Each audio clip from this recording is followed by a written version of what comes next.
ایک ایسے کام کو انجام دیا جو کام انسانوں ہی کا نہیں، فرشتوں اور جنوں کا ہی نہیں، بلکہ جو کام خود اللہ تعالی انجام دے رہا ہے۔ دوسرے الفاظ میں ہم یوں کہہ سکتے ہیں کہ نبی پاک صلی اللہ علیہ وسلم کی شان میں اپنے زبان کو کھولنا اور لب کشائی کرنا یہ سنت الہی یعنی خدا کا سنت ہے۔ اللہ تعالیٰ ہر کسی کام کرنے سے پاک اور منزہ ہے۔ اگر وہ کوئی کام کرتے ہیں تو وہ اپنے نبی کی تعریف کرتے ہیں،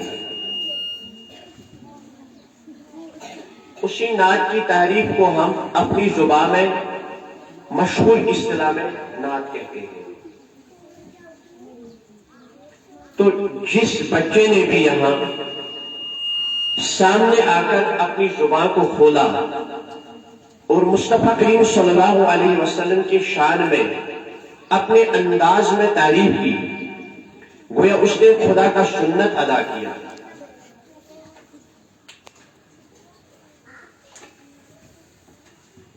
اب اس خدائی صفت، خدائی سنت کو ادا کرتے ہوئے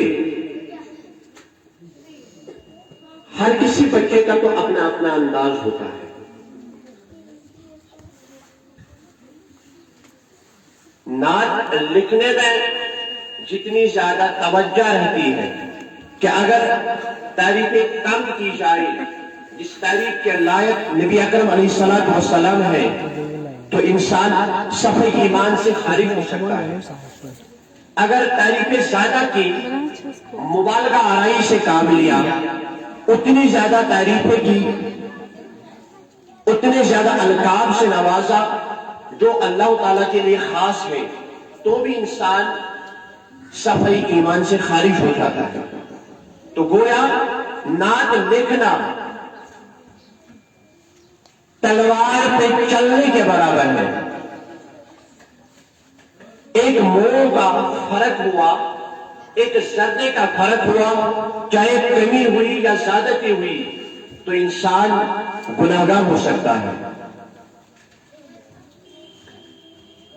اسی طریقے سے نعت پڑھنے میں بھی اسی انداز کا ہونا ضروری ہے۔ جب نعت نظم میں ہو تو ترنم کا ہونا ضروری ہے،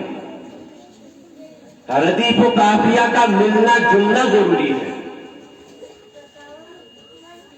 اگر ہم یوں کہیں کہ ہر کسی بچے نے خدائی سنت کو ادا کیا، تب ہر کسی بچے کو ہم یوں کہیں کہ اگر چھوٹا ہے مگر بول بڑے بول رہا ہے، چھوٹا ہے مگر بول بڑے بول رہا ہے، تعریف نبی میں اپنی زبان کو کھول رہا ہے۔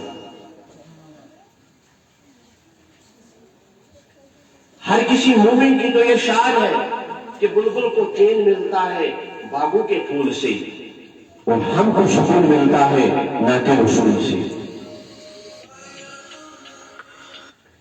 دلوں کا قرار، دلوں کا چین اور دلوں کا سکون نعت مصطفیٰ میں چھپا ہوا ہے۔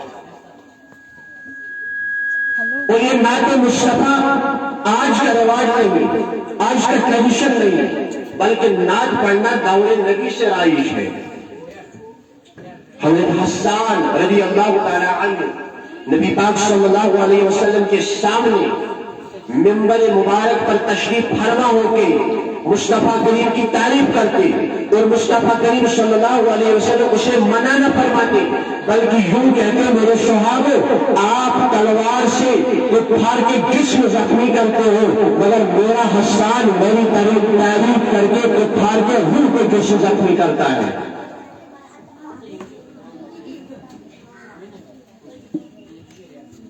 حضرت عمر رضی اللہ تعالی عنہ کے سامنے جب ایک صحابی نعت پڑھ رہے تھے، حضرت عمر رضی اللہ تعالی عنہ غضب اور جلال میں آتے ہوئے اس کی طرف نظر فرماتے ہیں کہ مسجد نبوی میں شعر و اشعار مسجد نبوی میں اشعار سناتے ہو تو صحابی کا جواب منفرد اور ایمان کو جلا اور آزادگی بخشنے والا، اے عمر میں آپ کے سامنے نہیں بلکہ آپ سے اچھے انسان مصطفیٰ کریم صلی اللہ علیہ وسلم کے سامنے بھی نعت پڑھتا تھا۔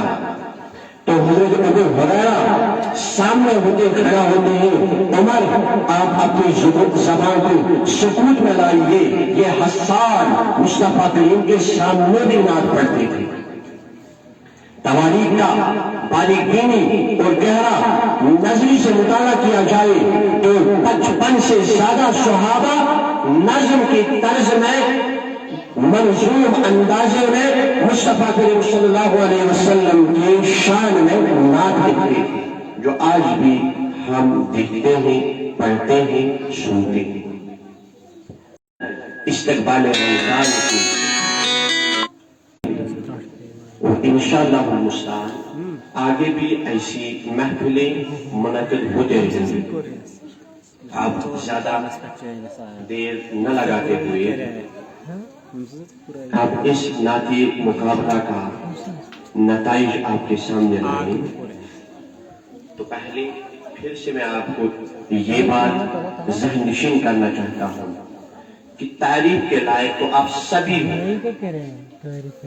مبارک کے لائق تھے سبھی بچے ہیں جنہوں نے بھی اس مشاعرے میں شرکت کی، کیونکہ ہر کسی نے، ہر ایک بچے نے نبی کریم صلی اللہ علیہ وسلم کی تعریف کی۔ مگر اب نمبرات دینے میں بہت سے گوشوں کا خیال رہتا ہے۔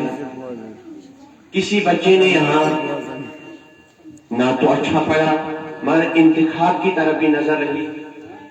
سب سے پہلے تو مارکنگ کرتے ہوئے یہ بات ذہن میں آتی ہے کہ اس بچے نے کس شاعر کا انتخاب کیا ہے۔ اب یہ نعت پڑھ رہا ہے، منظوم طریقے سے پڑھ رہا ہے تو ترنم کیسا ہے۔ اب جو اس نے پہلے شاعر کی آواز کھینچی، دوسرے شاعر کی آواز اس سے کم ہے یا زیادہ ہے؟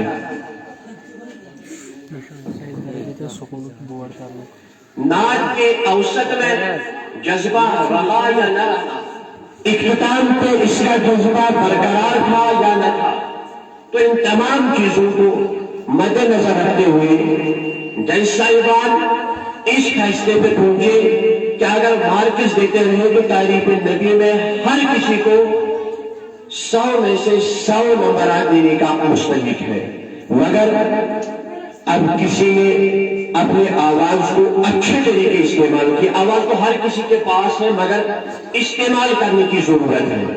ہم اس نتیجے پہ پہنچے جو آپ کے اندر چھپی ہوئی صلاحیتیں ہیں، آپ کو ان صلاحیتوں کو کام میں لانے کی ضرورت ہے۔ آواز تو ہر کسی کے پاس ہے مگر اب اس کو اچھے طریقے سے، اچھے انداز سے استعمال کرنے کی ضرورت ہے۔ تو اس نتیجے پہ پہنچے کہ اس نعتیہ مقابلہ میں جو 19 بچوں نے شرکت کی، 19 بچوں کے نعت سننے کے بعد جج صاحبان اس نتیجے پہ پہنچے کہ آج کے اس نعتیہ مقابلے میں سید مجیب عالم کو اول اور فرسٹ پوزیشن کے ایوارڈ سے نوازا جاتا ہے۔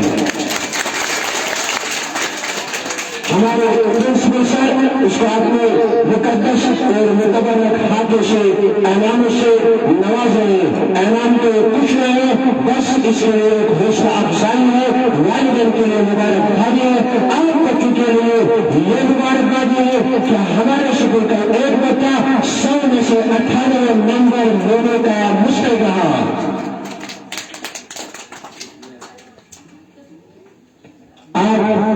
ہر کسی بچے کی دل کی دھڑکن تو تیز ہوتی ہی رہے گی۔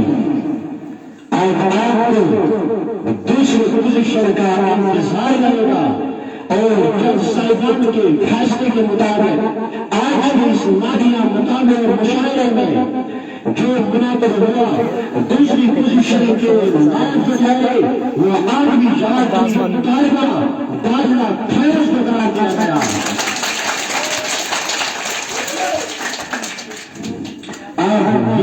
بھی آپ کے سامنے ہے کہ آج کی سماجی مشاعرے میں سیون فیصد ہو کر بڑے فیاض کو ہمارے پرنسپل سر اپنے ہاتھوں سے انعام سے ناراض رہیں گے.